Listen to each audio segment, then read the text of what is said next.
Hey guys, I was hanging out in my house today and I was like, you know what? I haven't done any kind of news video in a really long time. So I thought it'd be really fun. I'm going to touch on a few things going on with the Mac. I keep wanting to say vaccine for the vaccine mandate. Some Omicron related things going on in the schools, and of course, some pop culture, some things going on in the economy. Thank you for joining me. Let's do this. All right, so today the Supreme Court is actually going to be hearing from those that oppose the Biden vaccine mandate. And from what I understand, in November, OSHA was the one who put in place the mandate first. And what they said was, companies with over 100 employees either have to be vaccinated or get weekly COVID testing. And this whole thing came about because in 1970, under the law, OSHA has the right to place emergency rules for workplace safety. But they clearly don't have the right to mandate such a thing as a vaccine. The government has to. Now, think about it. There was such a shortage of healthcare workers, it's been all over social media, that they shortened the length of quarantine for people exposed to COVID in the healthcare field to 5 days. And then they added a loophole that if there was such a shortage of workers, they could literally return to work knowingly infected with the virus. And they say, well, the workers are vaccinated, so they probably aren't contagious as long as everybody else.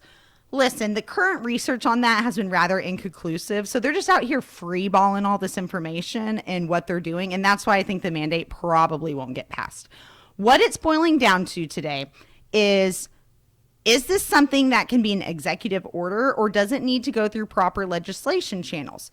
If they rule in favor of mandating the policy, it is supposedly going to go into effect on February 9th. If they rule against it, I doubt it's just going to get dropped, but it's going to have to go through proper legislation channels. Okay? That's what's going on in that. By the way, with the Omicron variant, Chicago shut down its schools for the third day in a row because the teachers' union is refusing to go to work amid this virus. Y'all, the mayor is so mad, and they put them on a no pay status until they return to work. I personally think they just want to extend their Christmas break vacation. That's my opinion.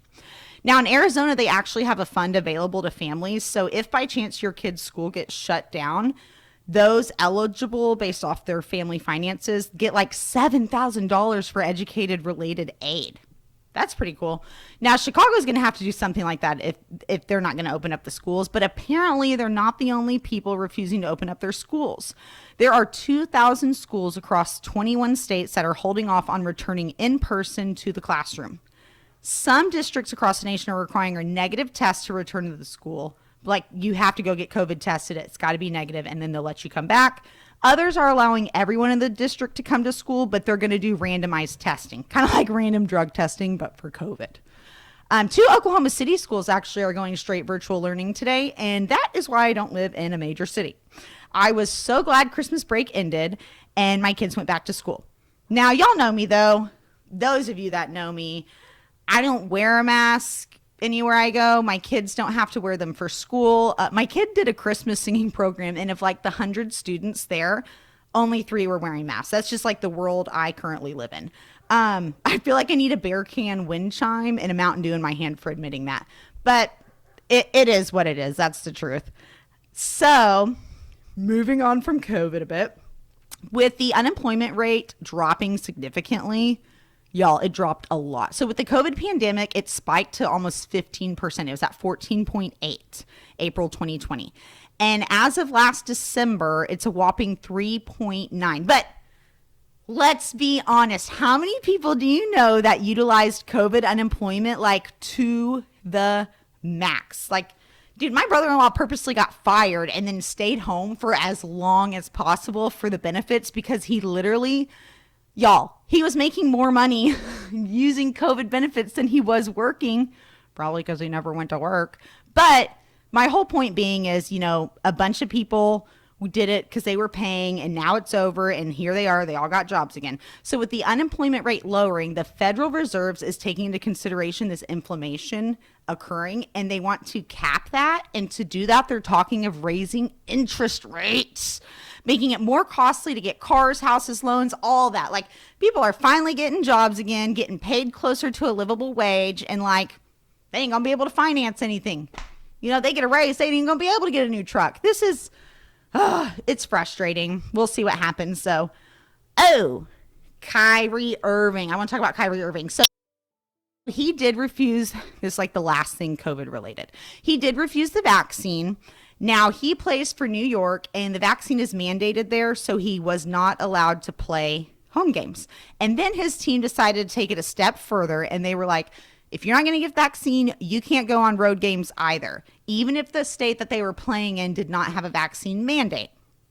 Now, the NBA technically doesn't have a vaccine mandate, and Wednesday, the Nets surprisingly withdrew that refusal to let Kyrie play, and he was allowed back on the court on Wednesday.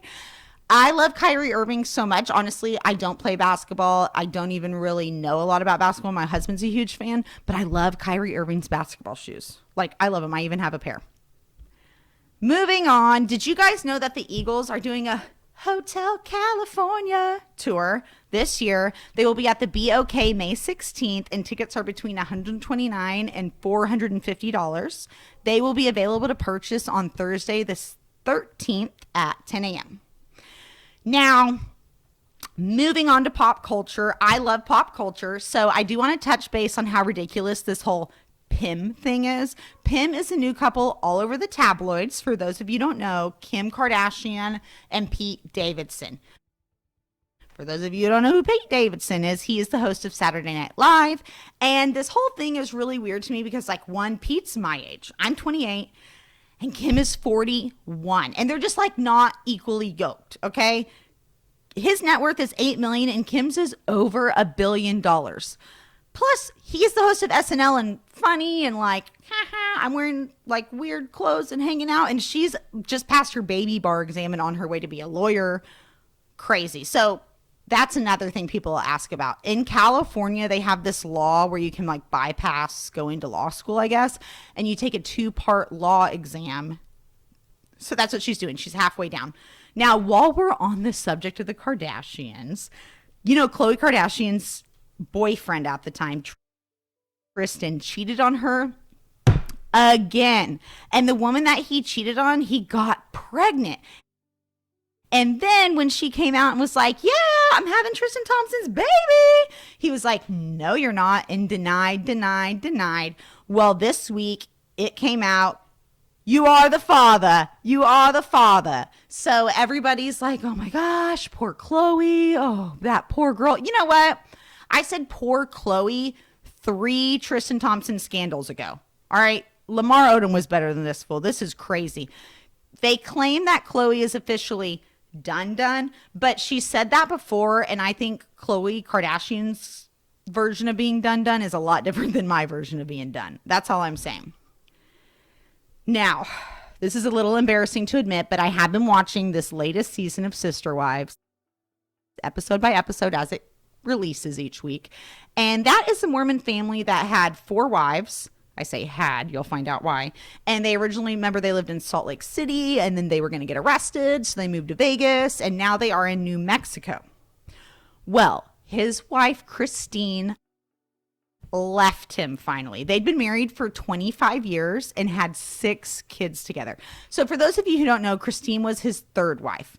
First, he married Mary, then Janelle, and then Christine, and then Robin. And I really hope Christine does a tell-all about their life. So here's what I want to tell you. In the last episode I watched, they discussed the husband's COVID rules for everyone to follow. And if they can't follow those rules, they are not allowed to fraternize with each other. He is the only adult member of the family that is allowed to go to and from each wife's home. And he will not come see you or your family if your household is not following his COVID rules. So they have to mask up in public, maintain a social distance with anyone outside their physical home, So like even the wives who don't live, none of them live together, they are not allowed to be at each other's house and stuff unless they are social distancing 6 feet away.